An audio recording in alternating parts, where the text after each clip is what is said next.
Hey guys, welcome to my channel. Today let's see how I decorated my home for Diwali, and at the end of the video we can see how to make a delicious Bombay Halwa. In India we used to decorate our home with fresh flowers, and mom used to make a lot of sweet and savory items, and even when you go outside you can hear the cracker sound. The vibe is entirely festive. But since we are staying in a different country, it's totally not possible to create that kind of vibe outside. But inside our home, I make sure I create a nice Diwali vibe, lit as many as diyas as possible, decorate the house with garlands, and make some sweet and savory items for the family. Here I'm hanging some string lights on the windows, and I'm going to change the throw pillow covers.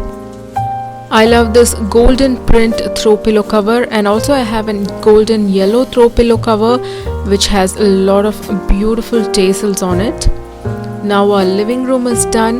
Next, for the dining area, I'm going to set up a diya platter. So I have a brass plate here, and I'm going to lit some lotus lamps and some crystal lamps. These lamps are my favorite.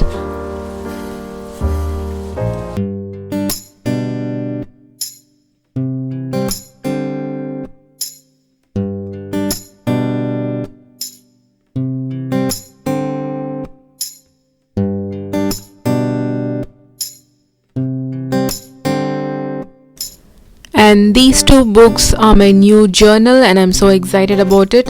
I kind of loved the Indianish print on it. So every day I sit in front of these diyas and kind of write my journal for like 10 minutes. It's like a self-care routine for me. Hope you guys like the decorations around the home. Next, let's see how to make a Bombay Halwa.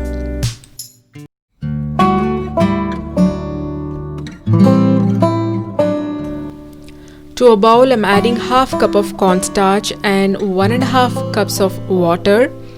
We need to make sure that the cornstarch is nicely mixed in the water without forming any lumps.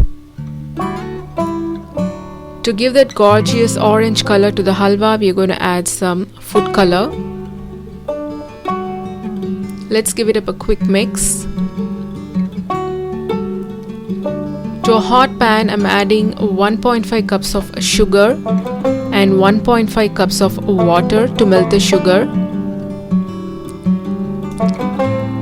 Once the sugar syrup starts to boil, let's add around half a teaspoon of elaichi powder and half a teaspoon of lime juice, adding a pinch of salt for taste. Now let's add in the cornstarch mixture.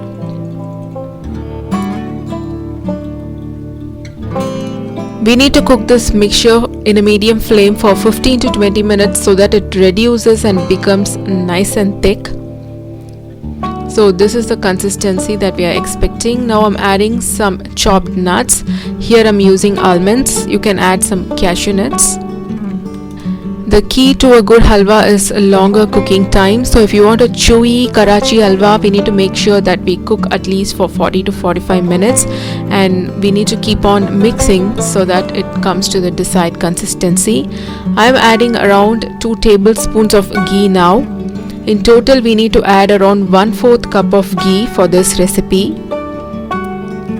So slowly I'm adding around 2 tablespoons of ghee each time and giving it a quick mix. You can see that the halwa is starting to come off the pan.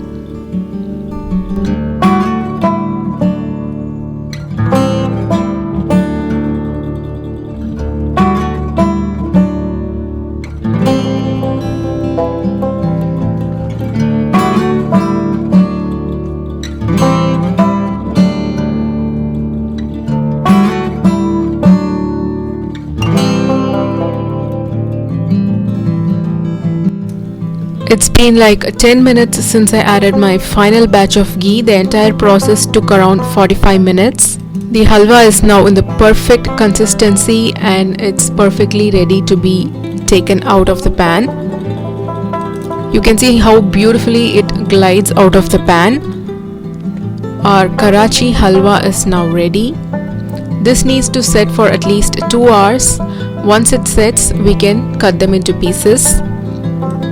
Hope you guys like this recipe. If you guys like my recipes, please subscribe to my channel Kirtana Cooks and see you soon in another video.